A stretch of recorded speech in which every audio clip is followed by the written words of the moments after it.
afternoon to the officials and staff with us. I'm very sorry for the delay. I just had another meeting that ran overtime.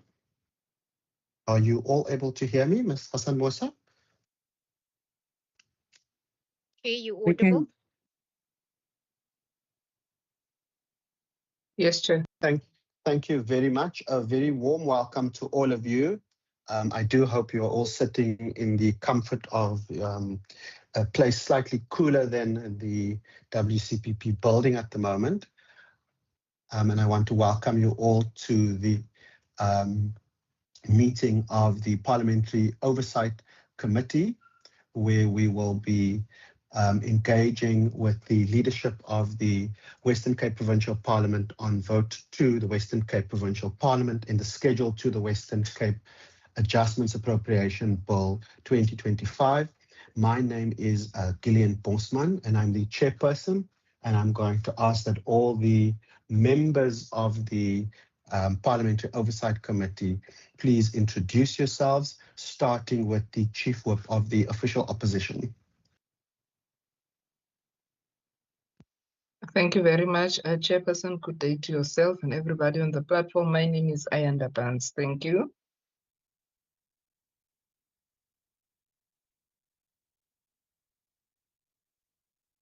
Are we able to go to the other members of the committee?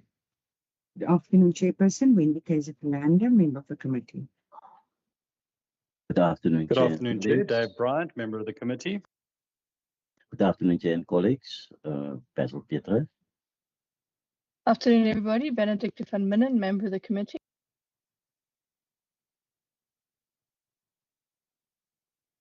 Thank you very much. I see those are all the members. I'm now going to hand over to the colleagues from the Provincial Parliament. The Speaker always comes with quite a large delegation. I just want to check. I see Member Michaels' face, but I didn't hear Member Michaels' voice. Member Michaels, are you in the meeting?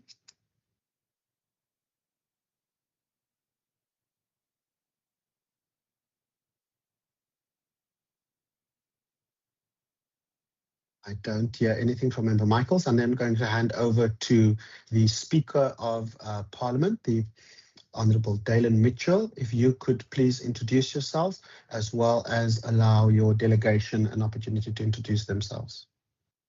Good afternoon, Chair. Good afternoon, colleagues. Dalen Mitchell, Speaker of the Western Cape Provincial Parliament.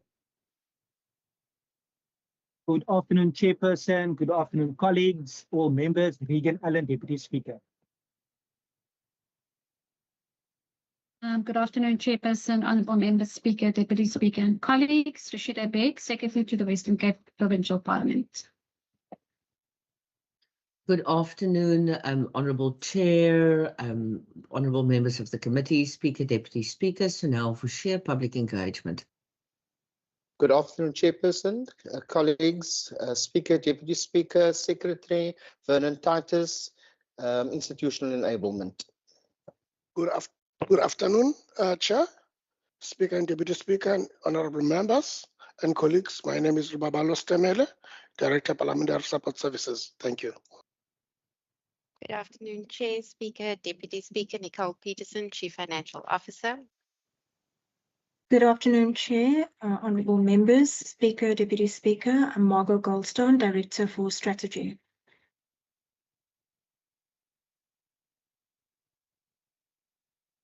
Good afternoon, James Retief, Manager, Stakeholder Management and Communication Services. Good afternoon, Chair. Good afternoon, Members, Speaker, Deputy Speaker, Dawood Jawadin, Manager Finance. Good afternoon, Chair. All. Okay. Zinzinikelo, Manager Financial Compliance and Internal Control. Thank you. Good afternoon, Chair. Themba Nolusu, Security Management and Logistics. Thank you.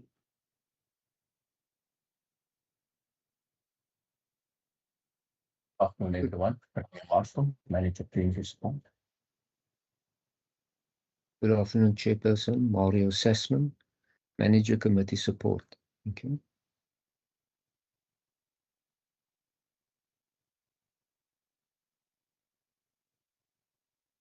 Thank you. Good afternoon, Chair. Ridwan Babu, knowledge management. Thank you. Thank you very much. I think that is everybody on that list.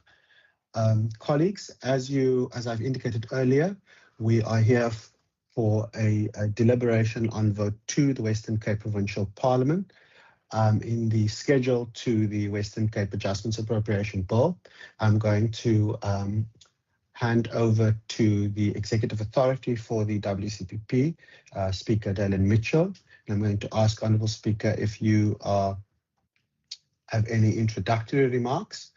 And then also I will ask the Secretary to the Provincial Parliament, through you, Honourable Speaker, if there are any remarks that she would like to make.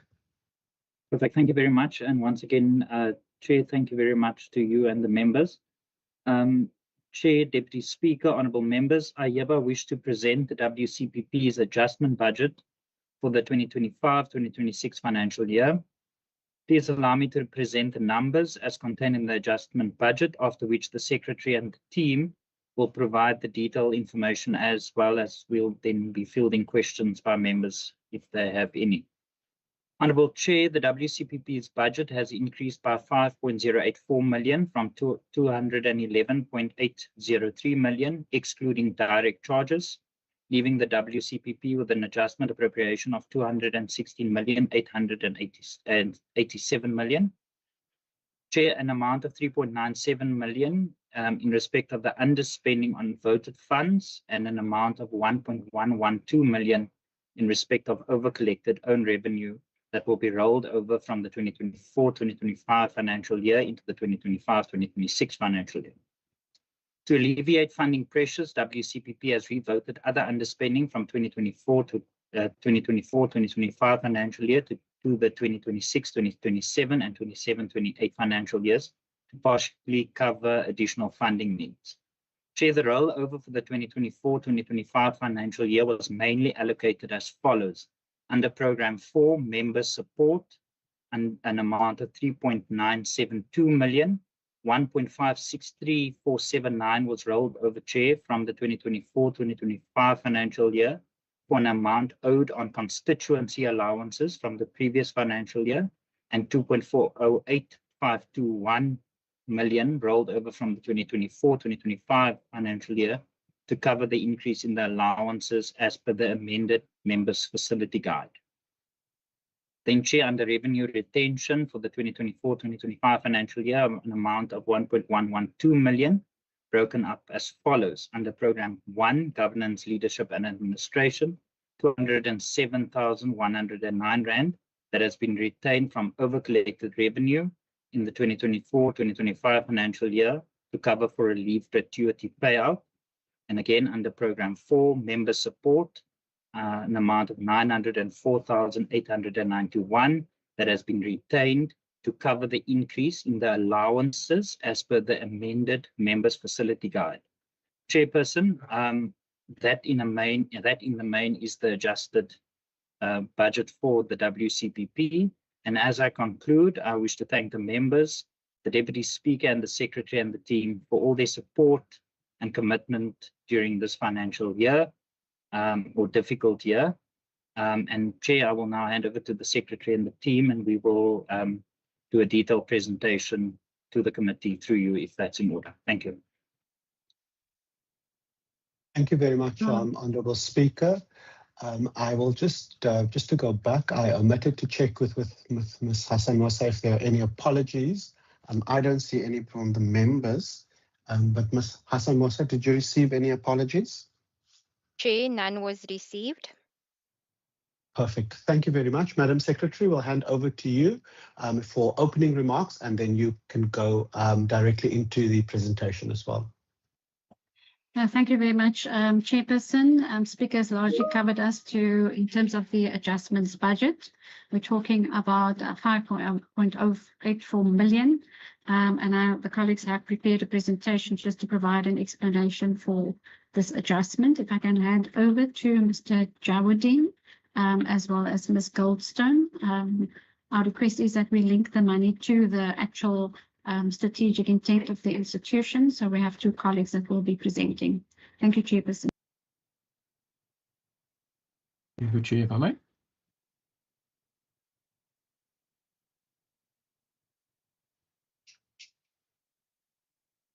Your Chair, may I proceed? Yes, you may. Okay. Thank you, Chair. And through you, as mentioned by the Secretary, the presentation largely covers what the Speaker had verbally introduced regarding the adjustments estimate. This presentation basically puts some figures and tables to the introductory notes by the Speaker. So as per the budget on the current year 25-26 budget, our baseline before the adjustments estimate was 211,803,000. And this slide is basically provides a breakdown of that budget per program. That shows our main allocation before the adjustments estimate. There are now, however, subsequent to the adjustments estimate, our baseline had increased by 5.084 million, which is particularly relating to 2024-25 rollovers. And as mentioned by the Speaker, of that 5.084 million, 3.972 million is in terms of rollovers. 12 million of the initial rollover has been reported over the MTF. However, for the current 25-26 year, the 3.9 million of the rollovers, it was shifted to Program 4 member support.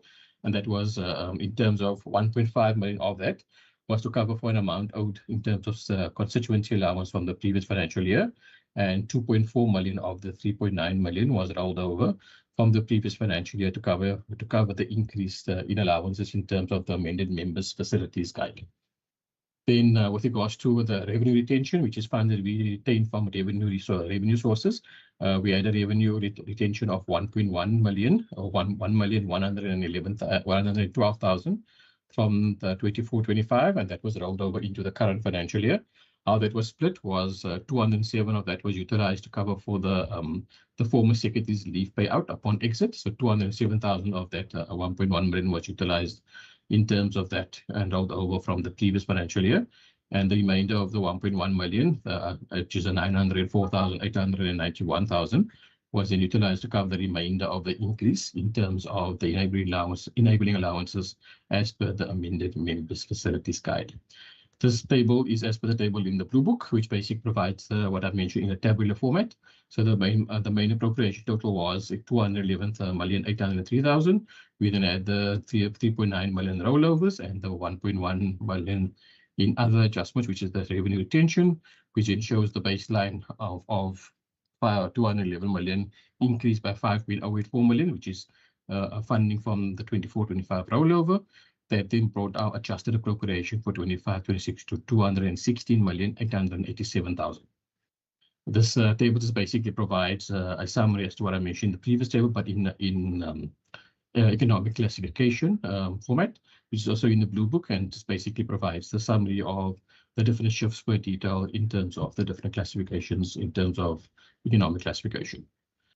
If I then may, through your Chair, may I hand over to Ms. Goldstone just to take us through the next two slides in terms of the strategy? Yes, please go ahead. Thank you, Chairperson. So in terms of the impact of the adjustments on the 5-year strategy and the APP for the year 25-26, we affirm in these slides that in spite of the adjustments, the 5-year strategy remains on course for delivery. We do, however, highlight a few strategic initiatives that may impact on the target set for year 1 of the strategy, namely the public perception and the organized stakeholder surveys, as well as the rollout of the IT modernization project. With regard to the public perception survey and the organized stakeholder survey, both were planned for completion in the current year, so in 25-26. And whilst we project that most of the work on these projects will be completed in this year, there is still an outside chance that the final deliverables may fall just outside the financial year, which will then affect the achievement of the APP targets and the budget as allocated. We also highlight in the next slide the audiovisual upgrade project, where we have had to adjust timelines in the current year, partly to schedule the work that needs to happen around the availability of the chamber and the committee rooms, also in line with the parliamentary program. Chair, the adjustments in terms of this upgrade project will thus also likely have an impact on the achievement of the APP target for the current year, as well as the budget as allocated. But overall, Chair, the strategy is still on course. We are in year one, and in year one, we're still projecting that the vast majority of our APP targets will still be achieved, so in excess of 90%, projected to be met in the current year. And then if we can go to the next slide, I'll quickly summarize. And then finally, Chair, maybe just to indicate, as we previously reported to this committee, we are embarking on an expenditure review with GTAC at National Treasury, which is an exercise that will look at how we are spending, allocating our spending, where the money is directed to, and where we can possibly generate savings and efficiencies. It's based on our data from the performance data and expenditure data from the 6th Parliament, and focuses specifically on programs 2 and 3, so parliamentary support services and public engagement. And we hope and we anticipate that going through this exercise will assist us, as it has done for very many departments where this has been undertaken, to strengthen our planning and budgeting, particularly in those core business areas. As we move forward. Chair, and that concludes the presentation on the adjustments. Thank you. Chair, if I can just add on to Ms. Golson's presentation.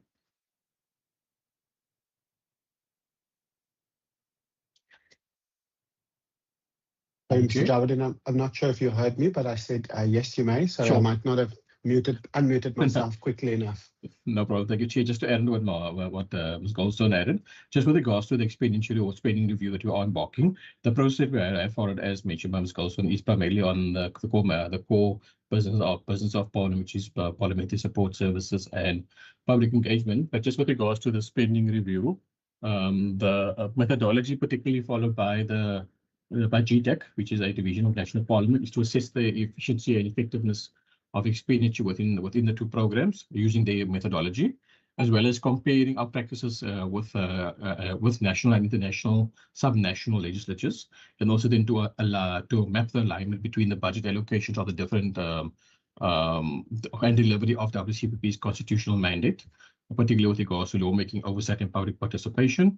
And then from there, they would identify cost drivers, bottlenecks, and efficiencies, and evaluate whether our current resource allocation support our delivery for parliamentary services. Upon doing that, which we're currently at now, is then they would recommend options for reallocating and reconfiguring spending to improve our performance and sustainability over the term. Chair, through you, and just to mention that GTAC had in this process interviewed the relevant managers and senior management team of the different programs, as well as all stakeholders that filter into the core business, as well as meeting with yourself, Chair, and the Chief Whip, as well as members. We are just basically awaiting, they asked for maybe 1 or 2 different members as well, but we're in the process where they're finalizing the execution part so that we can get a report based on their recommendations. But Chair, just to go into a little bit more detail as to with regards to the methodology used, that's just basically what the WCP expenditure review is all about as well. Thank you, Chair. Thank you very much, Mr. Javadin.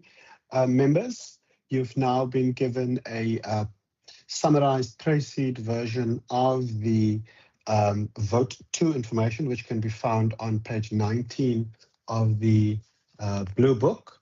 I'm now going to hand over to you if there are any questions. If you could please use the raise your hand function to indicate whether you have any questions, and we will make sure that we facilitate responses from the speaker as well as the team joining him.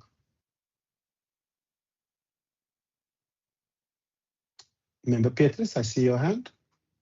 Chair, good afternoon again, and thank you for the presentation. I just want to know, Chair, if there was a short payment to a political party. If yes, what was the amount and the reason for that?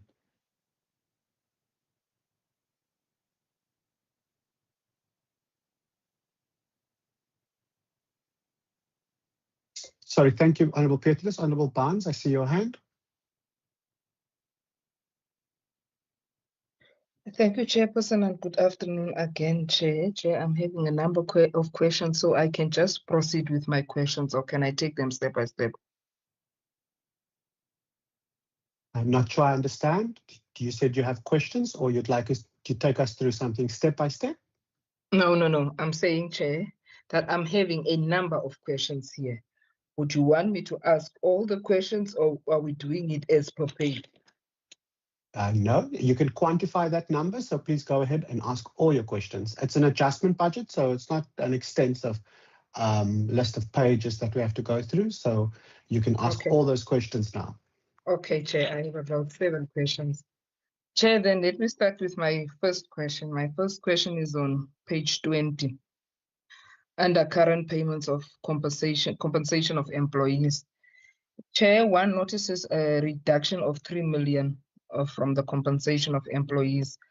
If I could perhaps get just the rationale around that, and how is the workload affected on the existing shortages that we are already seeing? And then, Chair, my second question is then on page 21 on the rollovers program support. Chair, the first one there is I take note of the 1.56739 million rollover. However, Chair, if I could just get clarity as to where these rollovers are spent on. I know about the 1.563. And in addition to that, Chair, also what caused the shortfall for the outstanding amount in the previous year? And then, Chair, my third question would be on page 22, under subcommittee 0.122 legal services. It reflects the underspending due to vacant positions not filled as planned. Now, Chair, my first question on that one would be several shifts where funds earmarked for filling vacancies. It raises a concern. The Chair, perhaps if the Speaker can provide a breakdown of how many posts remain vacant and how many were advertised and how many will be filled or are in the process of being filled. Chair, also, what are the reasons for the advertised posts that are not funded? And then, Chair, on page 30, my fourth question will be on page 30, where current payments during the second half of the year 2025-2026 financial year projected expenditure.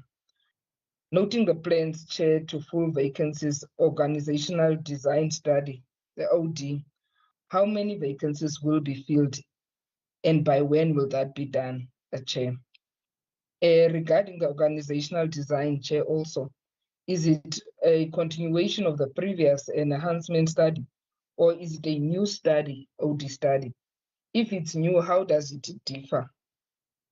And then, Chair, on page 35, there's that table of 2.7.2, where services support our parliamentary services. What are the reasons for decrease in budget for the parliamentary support services, Chair?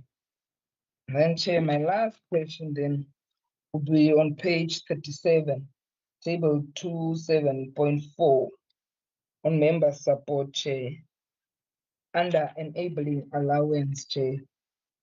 That table shows a reduction on enabling allowances as well as constituency allowance. Can the Speaker perhaps give us reasons for that? And then I'm covered for now. Thank you, Chair. Thank you very much, Member Barnes. Colleagues, are there any other questions for this round, or are we happy to go to responses? I don't see any hands. I'm going to hand over to the Speaker and the Secretary, and I suspect to Mr. Jawadin to answer some of those questions. So we can hand straight over to Mr. Jawadin. I will make comments at the end. Thank you very much. Over to you, Mr. Jawadin. Through your chair, I think with a few of the questions, I'll cover the ones that I can, and maybe just ask Mr. Titus to assist with regards to the questions on the filling of vacant posts.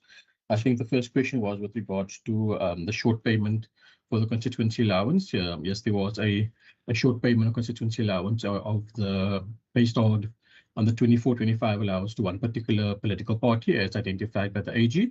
That shortfall was then paid in this financial year. Hence, we rolled over that 1.5 million. And I think the member did ask what the amount is. The amount is on, the exact amount is on page 21. That 1.5 million 1,563,479. That is a short payment for the political party in terms of constituency allowances that was paid back. So that was the one. And the reason I think maybe it asked why was it short, but why was it paid short? I think it was just a calculation error in terms of when member support did the calculation for the different political parties, and it was identified by the AG.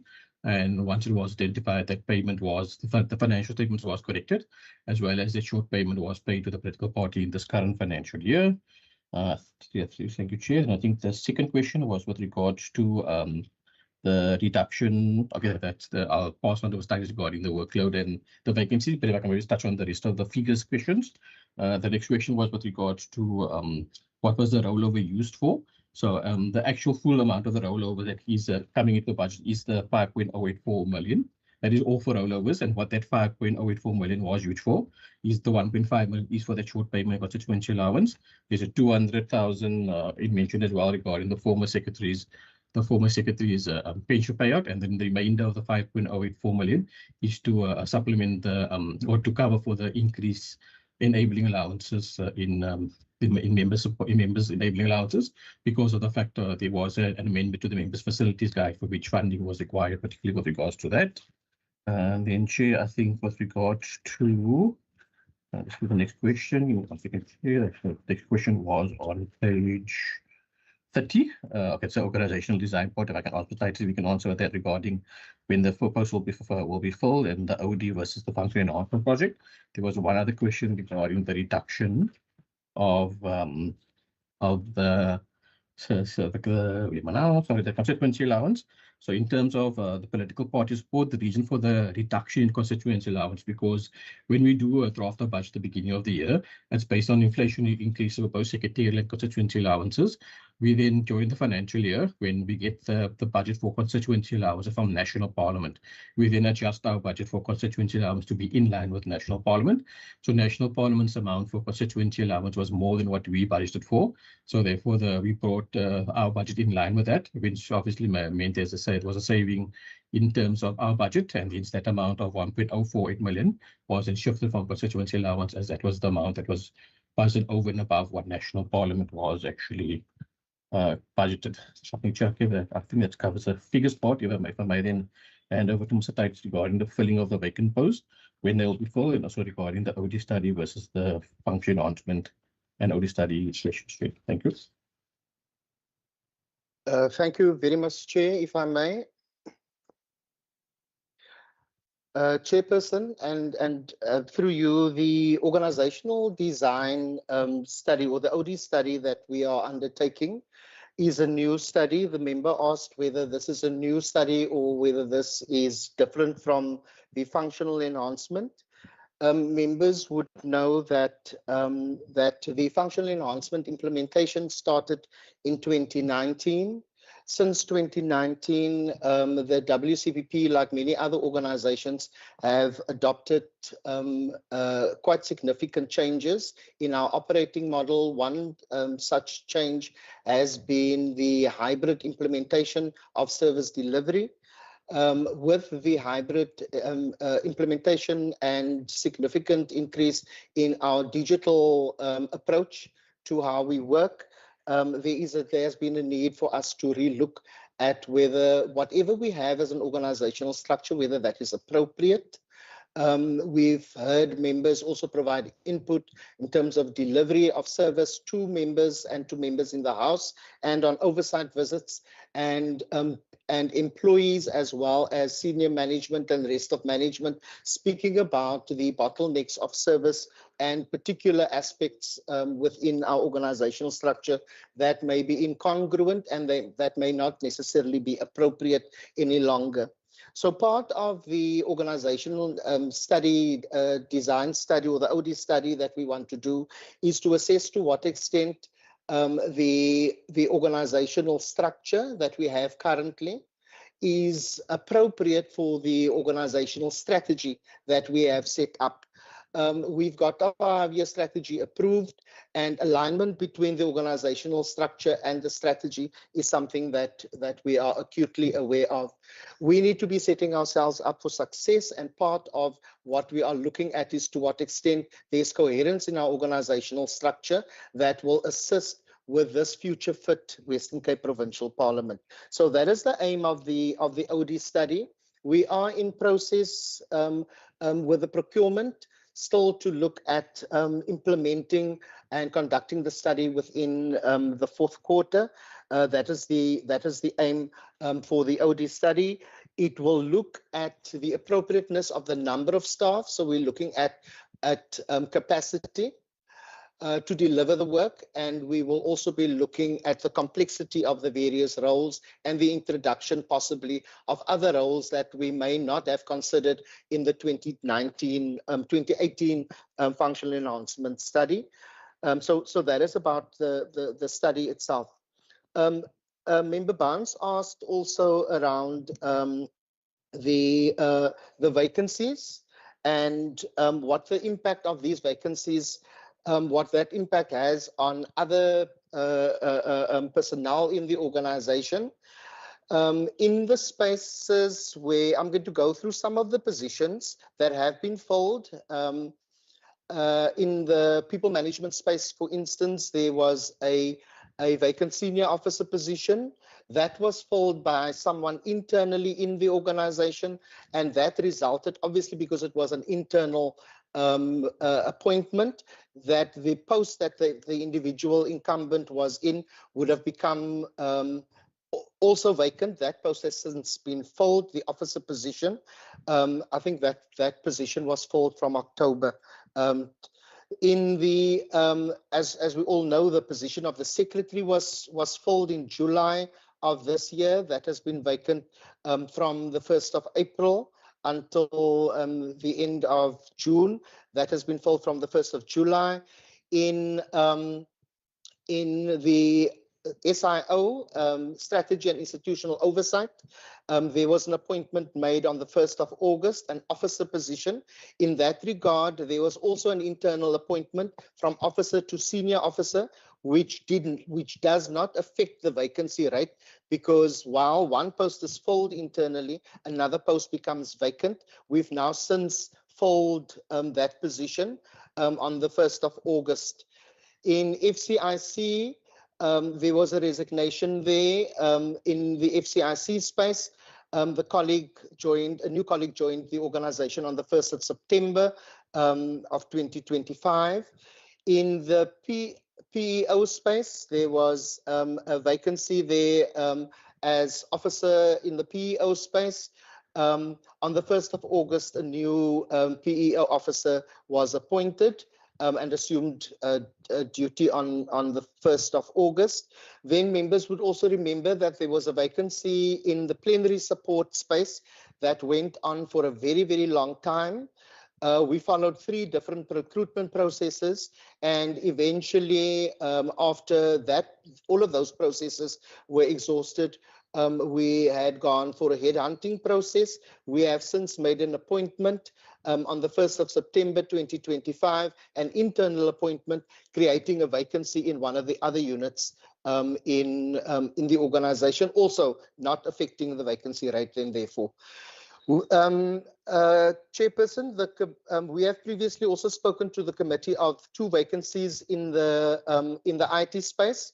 The one was the cybersecurity officer role, which we had advertised several times, as well as the senior officer role, and a business decision was made to utilize the funds in that particular area a lot differently and a lot more appropriately, and that we would review the IT scope and the number and the posts in the IT space when we are dealing with the OD exercise. So that takes care of the senior officer ITDS and the cybersecurity officer. And then there are other positions where we have decided that we are not going to be making any appointments. The one is that we will not have active recruitment. The one is the office administrator in the Office of the Strategy and Institutional Oversight. The incumbent that was in that role had taken up a different position in project management in another space, and the senior manager indicated that there's no need to fill that particular position at this stage. This is something that will be reviewed in the OD process. And then I have indicated the talent management officer that assumed duty on the 1st of November, not October, the 1st of November. The admin clerk position in the security services process, there was previously a moratorium placed on that position. That has now been lifted, and we are going to be looking to go into active recruitment as far as that position is concerned. In parliamentary support services, in committee support, there's the senior procedural officer, which is now at a shortlisting stage. There's a process so the recruitment process is underway. That is a process that has not been concluded yet. In the legal support space, there's a vacant legal advisor position. That is an active recruiting, and a panel has been appointed, and we're now at the shortlisting feedback stage there. For the project officer in the Office of the Secretary, no active recruitment process involved in that particular one. In public engagement, there's also been a decision made that the office administrator role will not be filled in the current year.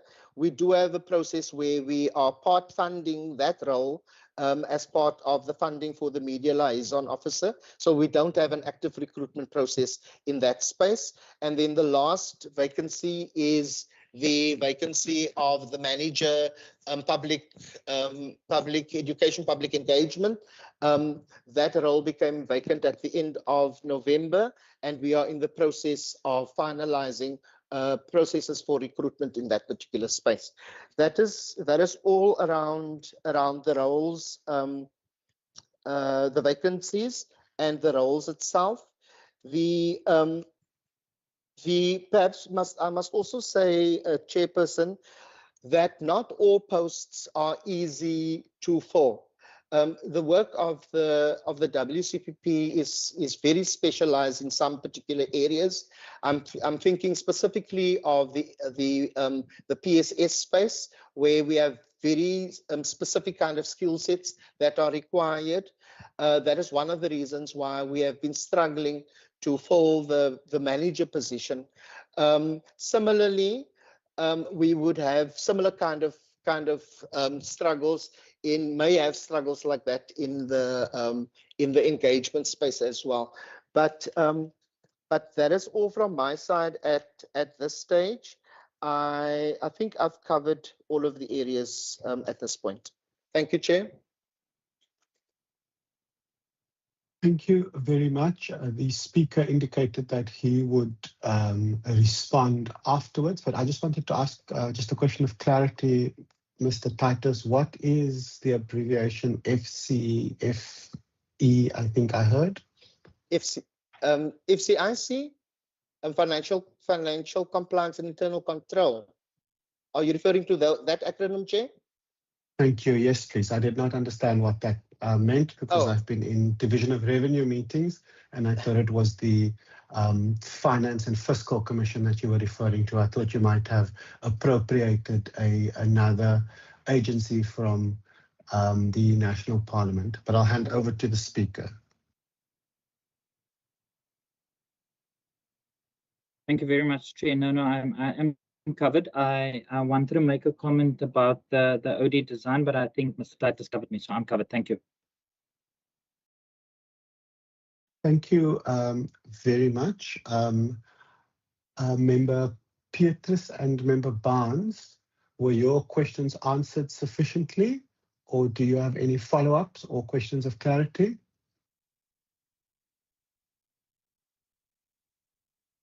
Member Barnes? I'm fine, Chair. Thank you. Thank you, Member Petrus. Member Barnes, I see your hand. Thank you, Chair.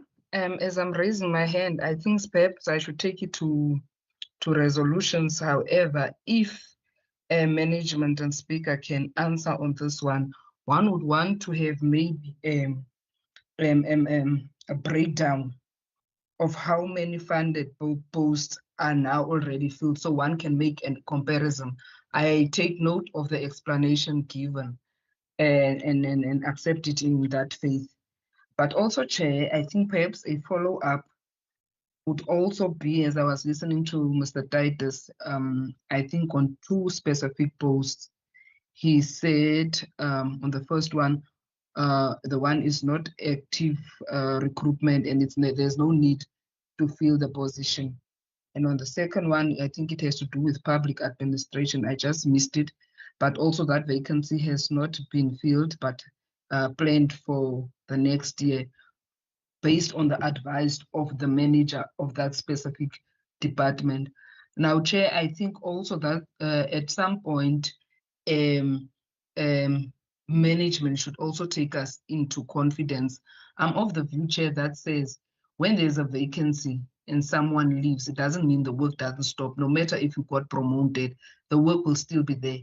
In the interim phase, who is responsible for doing that work? And what are the reasons for it to be shifted for the next year? Hence, I said I would love to be taken into confidence. And on the posts that are critical posts, as also presented by Mr. Titus, when he said that for some vacancies, it's not easy to fill them, for which one understands you cannot, it's not a free-for-all. In cases like that, what's the policy of WCPP when coming to headhunting? Because, Chair, I'm of the view that if there are funded positions, it should not be kept and then we have rollovers or things like that. It means somebody is needed in that department to do some work. Maybe if I can just get a bit of clarity on that thing. Thank you very much. I heard a lot of those questions were aimed at the responses from Member Mr. Titus. Mr. Titus, do you want to respond to those follow-ups from Member Barnes? Yes, I can. Chairperson, the role, there are two roles that I've spoken about, which are office administrator roles. So we call them office administrator. So it's not public administrator roles. These are office administrator roles, but they are actually PA roles. So the one is a PA role and PA as a personal assistant to the one is to the director PE, and the other one is to the director SIO. Now, those two senior managers had indicated for different reasons that they will not be filling those posts at this particular time.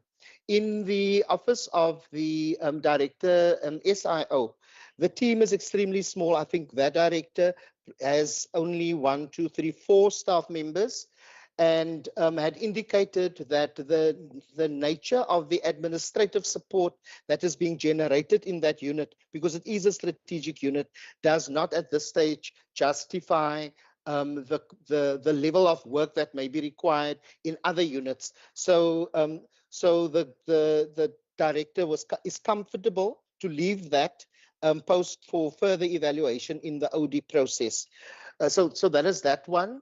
In the other one that I spoke about, that was within the directorate PE, some of the funding for that position assisted to help fund our multimedia officer position.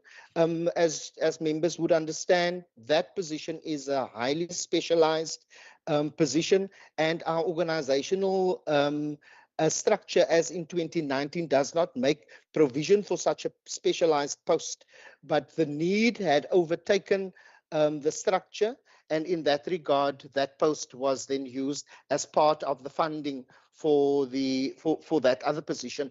The one other post where we said that there has been no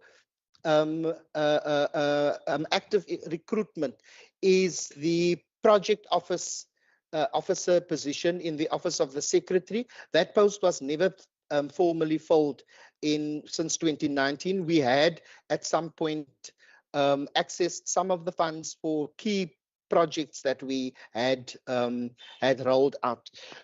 So that is that part. Then the member asked about the headhunting policy. We do have an approved headhunting policy.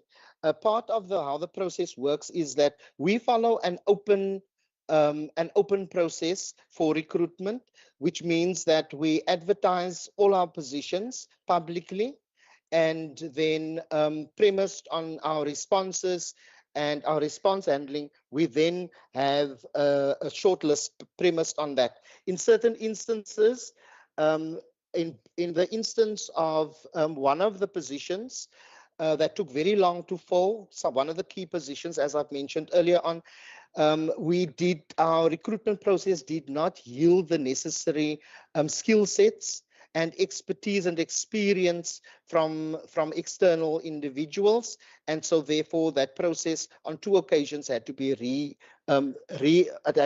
redone.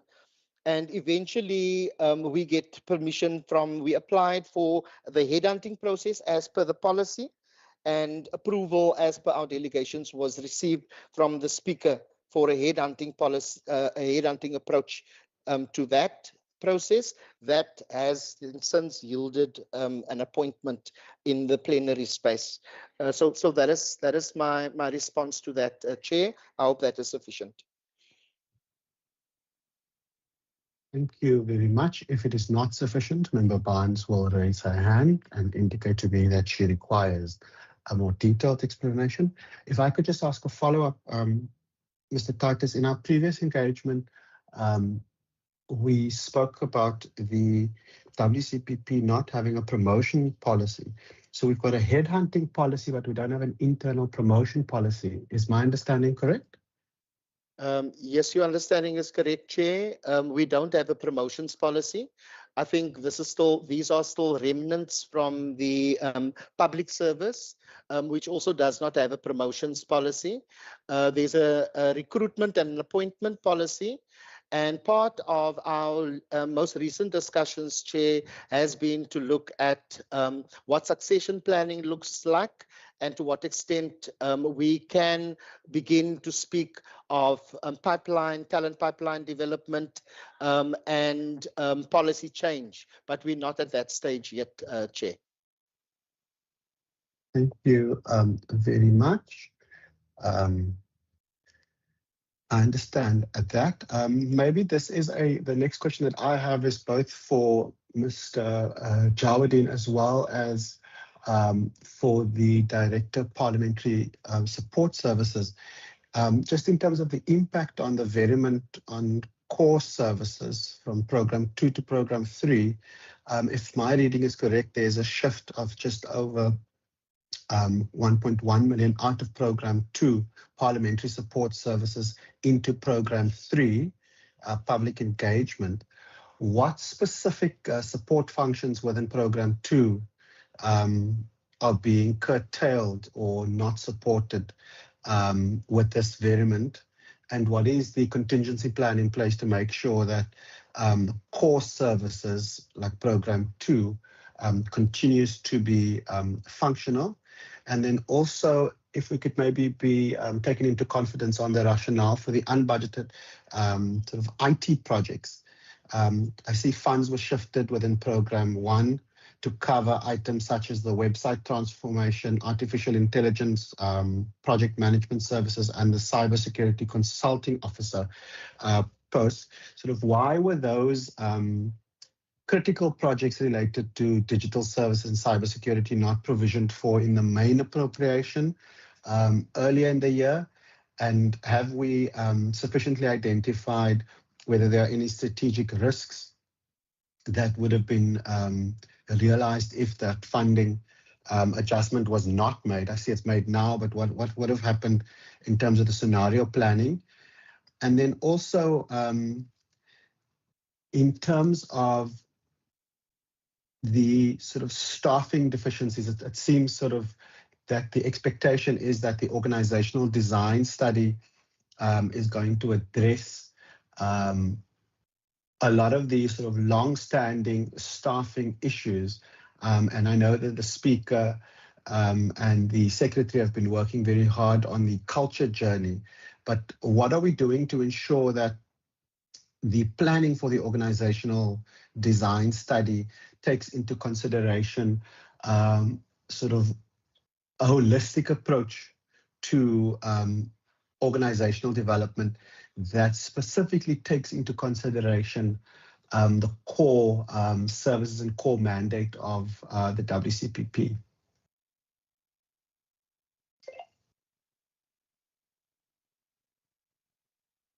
I see you, Mr. Jawadeen.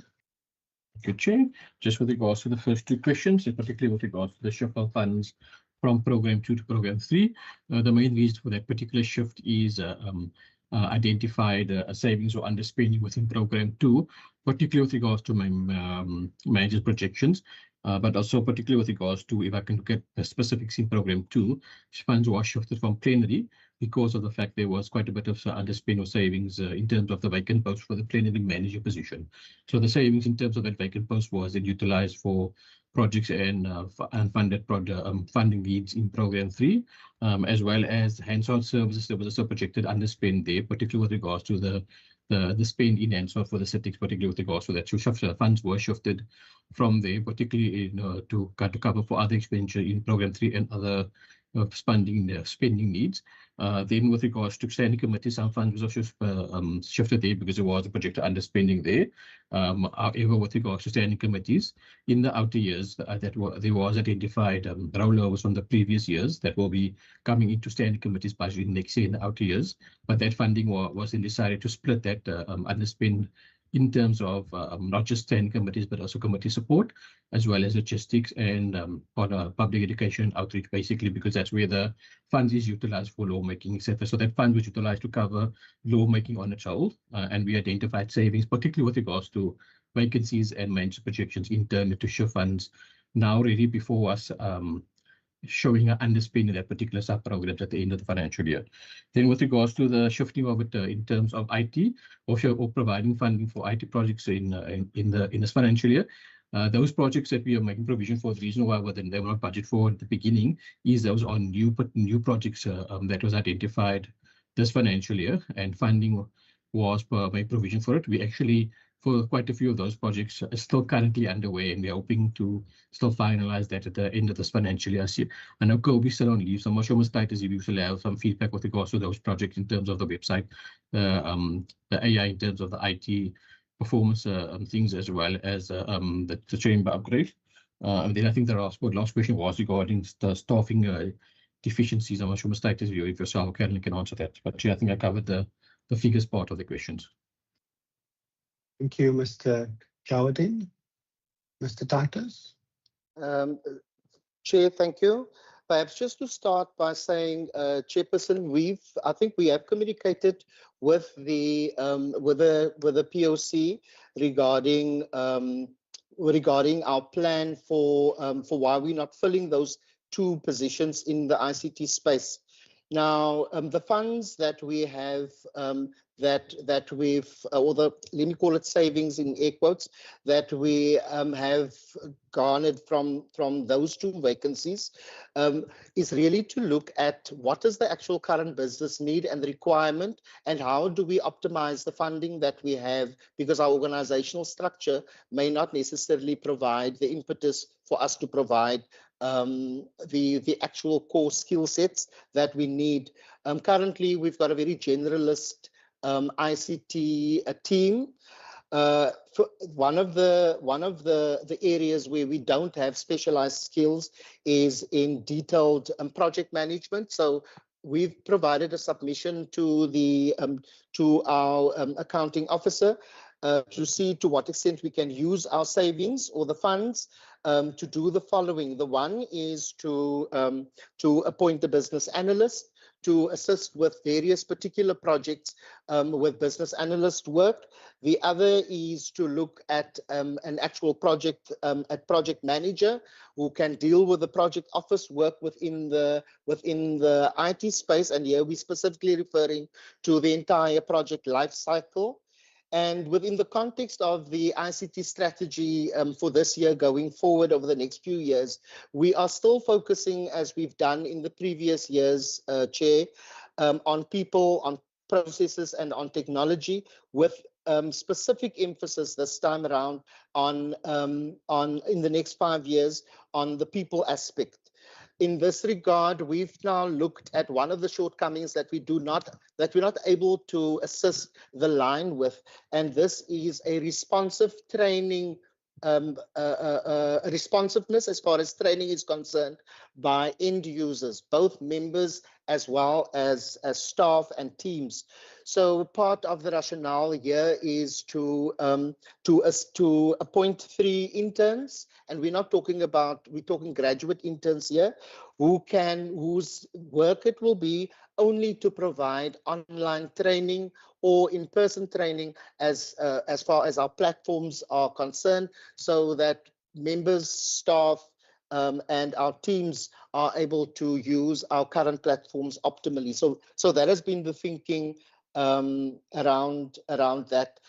You've asked also, Chair, around to what extent the OD exercise will deal with other aspects, such as, you didn't say it pertinently, but you spoke to the organizational culture. But underpinning the organizational culture is the issue around change management.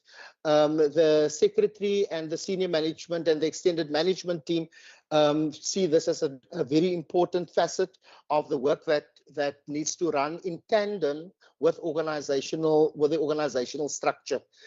We are in a changing environment, and part of what we are looking at over the next while is to see what those activities and initiatives look like, so that dovetails with the OD exercise. These are not loose standing matters, because change management and the appropriateness of our skill sets and our attitudes are critical to see success within the organization. So that is what we will be dealing with as part of the organizational culture and implementation plan. Thank you, Chair. Thank you very much. Members, are there any other questions?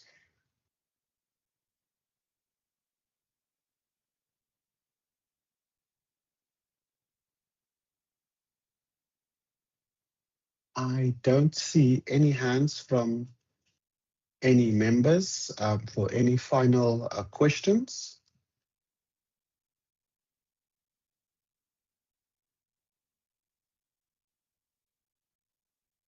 I'm then going to hand over to the speaker and the secretary to ask if there are any concluding remarks you'd like to make before we excuse the officials from this meeting and we stay on to deliberate and to make some decisions on our discussion this morning. Over to you, Mr. Speaker. Thank you very much, Chair, and thank you very much to the members for this engagement. Thank you to the team, ably led by the secretary, for the presentation and fielding the question. Colleagues, as I always indicate, this is our adjustment budget, and when I say ours, it represents all members of the WCPP. So I thank you very much in the manner in which you could engage, and for the comments and questions raised. Thank you very much. Chairperson, may I go ahead? Yes, you may, ma'am. Thank you very much, and thank you for the questions and the responses from the team. It's always good if the team can respond. It means that we are all well prepared and the secretary doesn't have to speak all the time. But I want to touch on one question that you've raised, and it was along the following lines. Is there any strategic risks if the adjustments is not made? And I would want to venture a response that one of the critical risks that we have as the WCPP is our inability to spend our funds. You've heard in the presentation of rollovers and underspending, and it's an area that we are going to have a concerted focus on. We will really need to strengthen and bolster our baseline to ensure that we are more effectively able to support the core mandates of the institution, be that through proper resourcing of the core business of the institution, be it in plenary committees or the support services. It is something that we will need to focus on.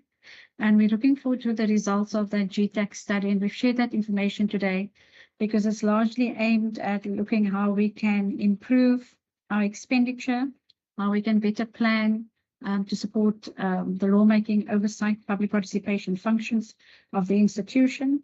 But apart from planning, that we are able to actually spend the money where we should be spending it. So that's going to be a key focus for this team going forward. But thank you for the support and for the opportunity to present the adjustments budget. Thank you, Chairperson. Thank you very much, Madam Secretary, and to the Speaker. And I agree with you wholeheartedly, having participated in the GTAC review a few weeks ago. It is an insightful process that also sort of enlightened more thinking and conversations in my head around how we do our work.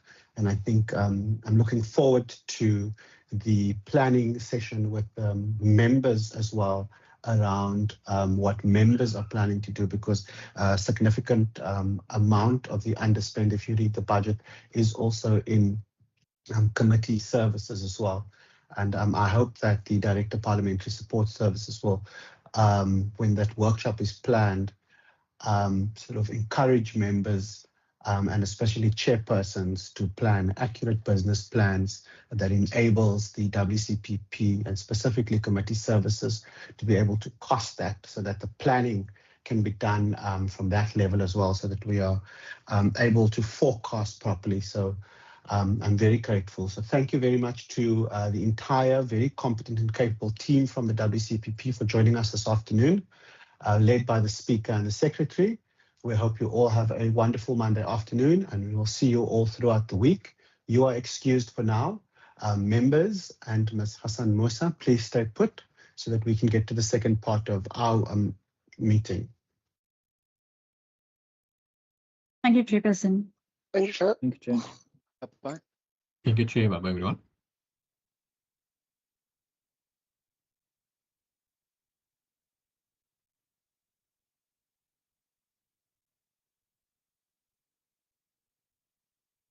Members, that was then our deliberation and discussion with the WCPP staff,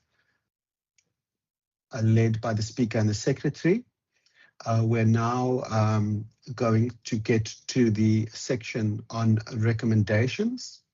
Can I please ask if you have any recommendations or requests for more information? If you could please raise your hand and let me know.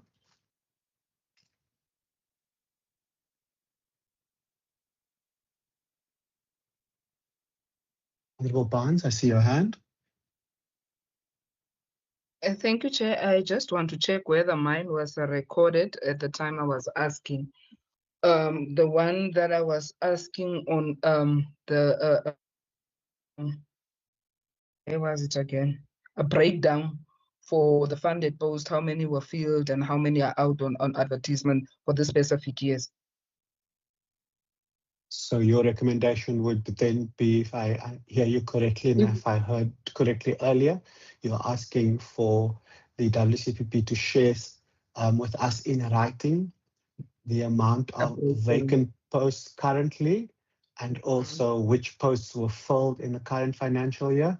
And can I add to that, Member Barnes, and maybe just ask that they also indicate which posts are going to be filled before the end of the financial year, because it will have an impact on the money that's currently being adjusted. Is that in order, Honourable Barnes? All in order, so Chair. Thank you. Members, are there any other recommendations before I hand over to Ms. Hassan Mosa, who's supporting us today, to just highlight any recommendations that were perhaps picked up by her?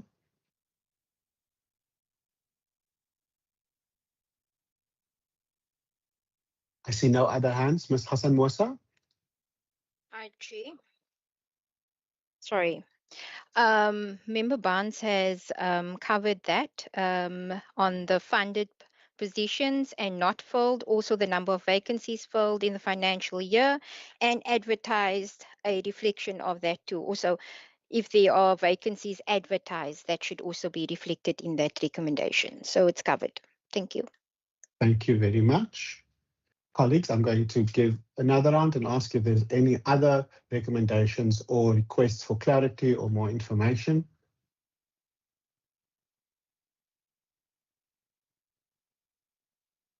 Perfect. Ms. Hassan Mosa, I've submitted a draft report that I think we should have.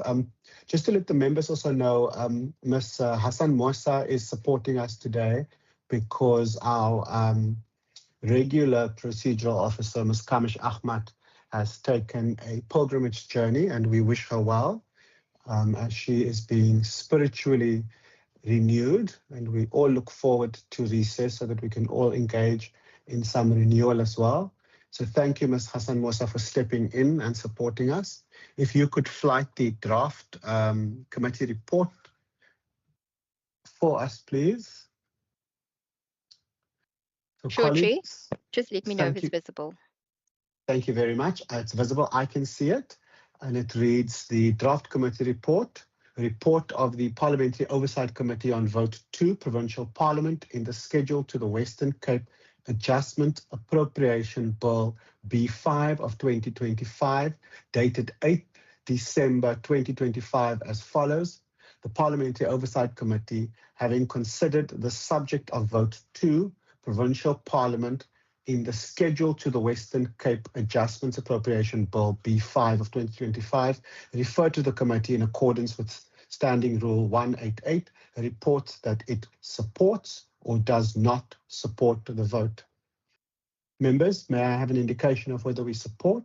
I see the Deputy Chief Whip, Kaiser Philander. Thank you very much, Chair. On behalf of the Democratic Alliance, I move for support in terms of vote 2. Thank you, Chair. Thank you very much. I see the Chief Whip of the Opposition, Honourable Barnes. Yes, Chair. On behalf of the African National Congress, I wish to submit my minority view of not supporting the budget. Thank you, Chair. Thank you very much, colleagues. There is a minority view, which we will just need to add into this document. So the proposal from Member Kaiser Philander is that the committee supports the vote. And before I could ask the question whether the rest of the committee supports the votes, Member Barnes indicated that she would like a minority view recorded in terms of Rule 90. But let me just see the hands. I've got the hand of Member Petrus.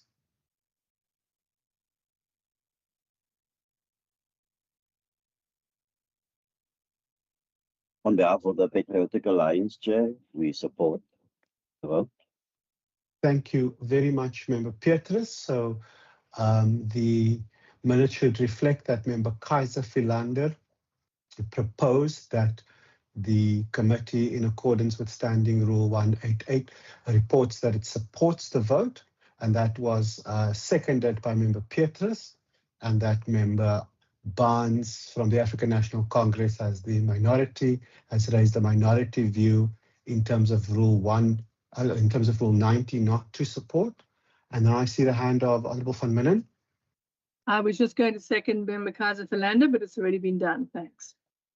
Thank you very much. Colleagues, the final committee report will then read the report of the Parliamentary Oversight Committee on Vote 2, Provincial Parliament in the schedule to the Western Cape Adjustments Appropriation Bill B5 of 2025, dated 8 December 2025 as follows. The Parliamentary Oversight Committee, having considered the subject of Vote 2, Provincial Parliament in the schedule to the Western Cape Adjustments Appropriation Bill B5 of 2025, referred to the committee in accordance with Standing Rule 188, reports that it supports the vote. I think member Ms. Hassan Musa, we just need to insert the word supports the vote.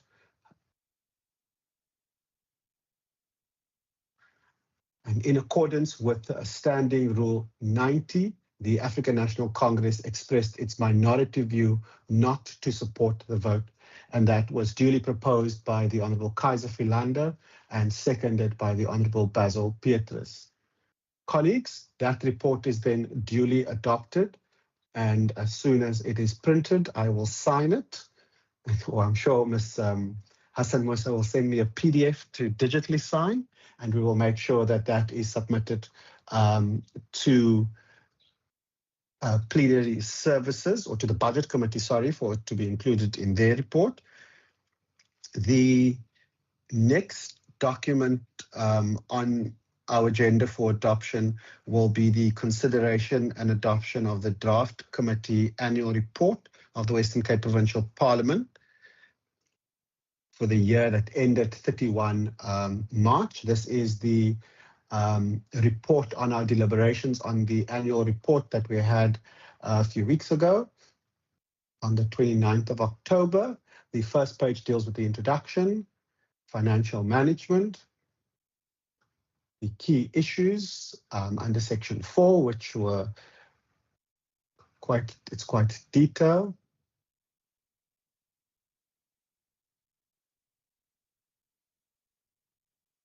There's also a section on the additional information requested, as well as the conclusion.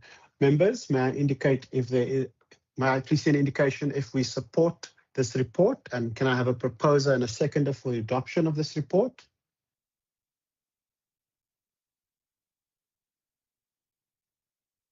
I propose.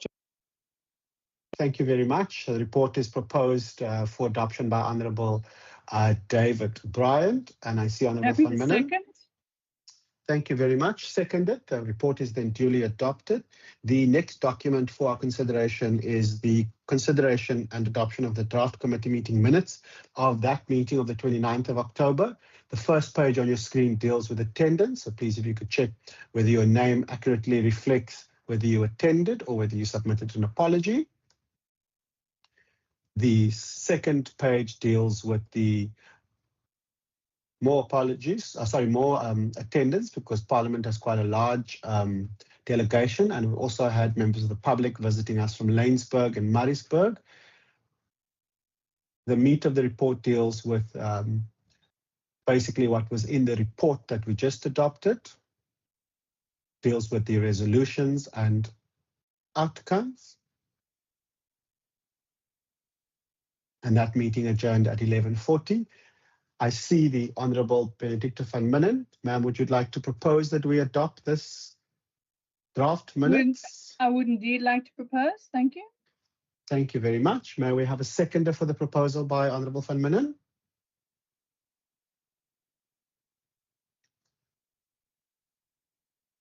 I second, Chair.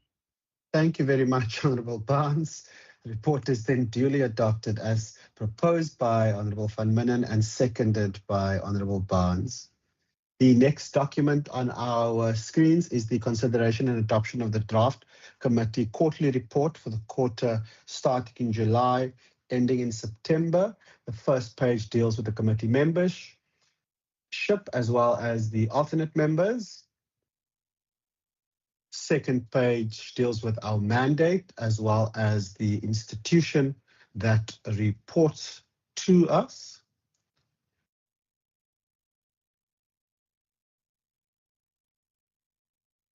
Then it deals with the details of how many meetings we have. It deals with members' attendance.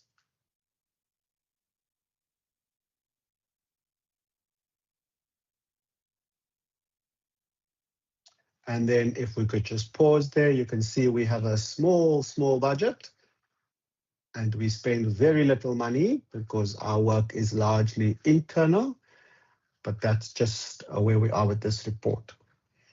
Colleagues, may I have a proposer for the adoption of this report, this report was also circulated to you by Ms. Kamish Ahmad and Ms. Hassan Mosa in terms of the documents that were sent around. But it's just a summary of everything that we've done in this quarter. Proposed, Chair. Thank you very much, Ms. Hassan Mosa. That report is then duly proposed by Member Bryant, and I will second the adoption of it if we need a seconder. Hi, Chair, you can't second, you can rather give to me. So that was proposed by Member Bryan and seconded by Member Barnes. I was taking a chance there because I was also in attendance. So, Ms. Hassan Mosa, is there anything that I've forgotten? No, Chair, we are all wrapped up. All documents are adopted as well as the report is adopted. So we are good. Members, thank you very much for your time this afternoon, and also thank you to all of you for your participation and support in the last year. It's been a very busy year, but I think I'm always appreciative of the engagement that we have in the Parliamentary Oversight Committee, as well as our engagement with our key stakeholder, the WCPP, and its leadership team led by the Speaker and the Secretary, as well as all of the staff that support us. I want to say thank you to Ms. Mashupela and Ms. Kamish Ahmad for the exceptional administrative and procedural support that they provide to this committee throughout the year. And thank you as well, Ms. Hassan Mosa, for being able to stand in at the drop of a hat to cover for your colleagues. I really appreciate it. And I'm always very grateful to the seniors, procedural officers in the WCPP's committee section, especially Mr. Vermeulen, who always joins us as well and makes sure that we get exceptional service. We are very, very grateful. Members, if there's nothing else from your side, you can indicate by just raising your hand.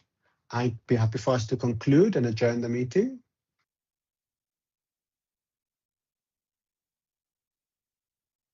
Can adjourn, Chair. Thank you very much. The meeting is then duly adjourned by me.